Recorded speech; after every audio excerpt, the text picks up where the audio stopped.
Una sa ating mga balita, mas pinatibay pa ang ugnayan ng Pilipinas at Vietnam. Sa gitna yan ng pagbisita ni Vietnam President To Lam sa bansa. Ilang kasunduan ang nilagdaan ng dalawang bansa, kabilang ang pagpapaigting pa sa Defense Cooperation, Maritime Security at Disaster Response. Nakatutok si Harley Valbuena. Kasabay ng pagdiriwang ng ika-50 anibersaryo ng diplomatic relations at isang dekadang strategic partnership ng Pilipinas at Vietnam, bumisita sa bansa si General Secretary of the Central Committee of the Communist Party at Vietnam President To Lam. Mainit siyang sinalubong ni na President Ferdinand R. Marcos Jr. at First Lady Liza Araneta Marcos. Binigyan siya ng arrival honor sa Malacanang. Mismong si Pangulong Marcos Jr. din ang nagmaneho ng golf cart sa Kalayaan Grounds kasama ang Vietnamese leader. Sa bilateral meeting, kapwa inanunsyo ng dalawang leader ang mas pinalakas pang ugnayan ng Pilipinas at Vietnam.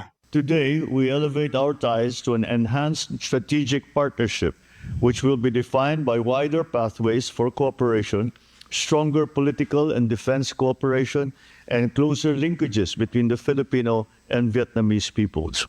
We always wish to work closely with the Philippines to further elevate our strategic partnership to a greater height with ever-increasing substance, comprehensiveness, and effectiveness. Pinagtibay din ang pagtutulungan para sa kapayapaan at rules-based order sa rehiyon na nakaangkla sa international law at UNCLOS. Paiigtingin din ang intelligence sharing at law enforcement collaboration sa harap ng iba't ibang transnational issues. As fellow claimant states, we reaffirm that maintaining peace, stability, and the freedom of navigation and overflight in the South China Sea remains non-negotiable.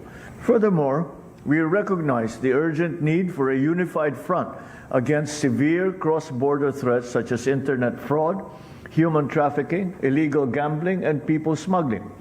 Matapos ang bilateral meeting, ay sinaksihan ng dalawang leader ang palitan ng mga nilagdaang kasunduan.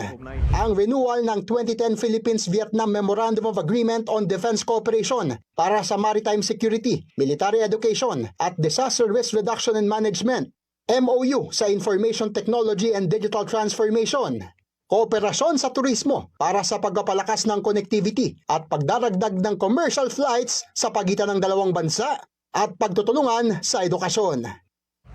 Sa larangan naman ng ekonomiya at agrikultura, kapwa porsigido rin ng dalawang bansa na mapabot sa $10 billion ang halaga ng kanilang bilateral trade.